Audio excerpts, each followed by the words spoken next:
কলেজে যখন পড়তাম তখন কলেজের ক্যান্টিনে এই চিকেন রোলগুলো বিক্রি করতো, দেখেই খেতে ইচ্ছে করতো, কিন্তু দামটা একটু বেশি ছিল। দাম বেশি ছিল বলতে হয়তো 30 টাকা ছিল, কিন্তু 30 টাকা খরচ করে চিকেন রোল খাবো আসলে সেটা করতাম না। একটা রোল 30 টাকা দিয়ে কিনে খাবো, এর চেয়ে ভালো 10 টাকা দিয়ে 2টা সিঙ্গারা খেলেও পেট ভরে যেত। তো সেজন্য আর চিকেন রোল কিন্তু কিনে খাওয়া হতো না, কারণ আমরা হচ্ছে মধ্যবিত্ত ফ্যামিলির মেয়ে। আমরা কোনো কিছু খরচ করতে চাইলে বা কোনো কিছু কিনতে চাইলে সেটা চিন্তা করি, অত টাকা দিয়ে ওইটা না কিনে কম দামে কোনটা কিনে প্রয়োজনও মেটানো যায়, খিদাও নিবারণ করা যায়, সেই হিসেবে চলা হতো। আসলে মানুষের দিন কিন্তু সবসময় একরকম যায় না, সময় পরিবর্তন হয়, সেই সাথে সাথে মানুষের অবস্থান সব কিছুই পরিবর্তন হয়ে যায়।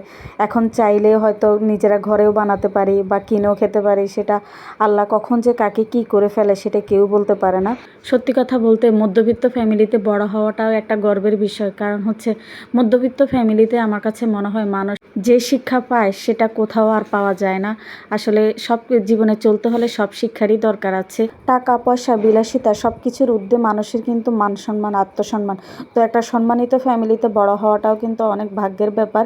তো সেই হিসেবে আসলে টাকাটাও কিন্তু সবসময় ম্যাটার করে না। আজকে আমার ভিডিওতে যে কথাগুলো বলেছি হয়তো এগুলো অনেক মধ্যবিত্ত ফ্যামিলির মানুষের জীবনের কথা।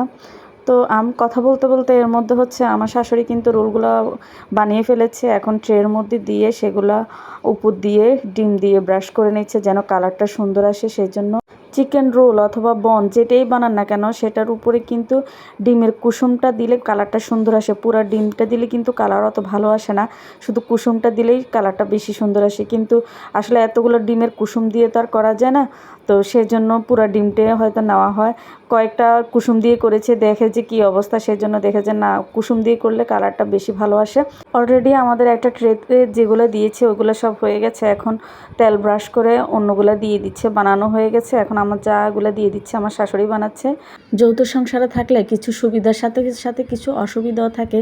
সুবিধাটাই বেশি মনে হয়, কারণ হচ্ছে একটা কাজ করবেন, আপনি কিছু একটা বানাবেন, সেটা একা আপনার উপরে কিন্তু পুরাটাই দায়িত্ব পড়ে না। এক একজনে এক একটা করলে কাজটা কিন্তু সহজও হয়ে যায়, তারপরে করতেও ভালো লাগে। যেমন আমার শাশুড়ি একটা করছে, আমার যা একটা করছে, হয়তো অনেকে ভাবছেন আমি কিছু করি নাই।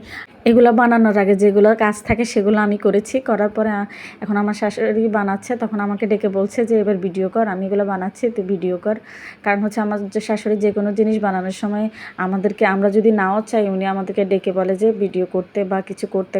কারণ আমার শাশুড়ি জানে আমাদের ফেসবুক পেজ আছে, যেন ফেসবুকে ভালো কিছু করতে পারি বা ভিউজ হয়, সেই জন্য কিন্তু উনি যথেষ্ট চেষ্টা করে। আসলে অনেক সময় ব্লগ ভিডিও দেখে বলে যে এইভাবে এভাবে করতে, এইভাবে কথা বলতে। আসলে আমরা তো অত এক্সপার্ট না, আমরা বলতে আমার যাও কিন্তু ইউটিউব চ্যানেল আছে, তো আমারও আছে, করতে করতে একদিন শিখে যাব ইনশাল্লাহ। তো সবাই ভালো থাকবেন, আল্লাহ হাফেজ।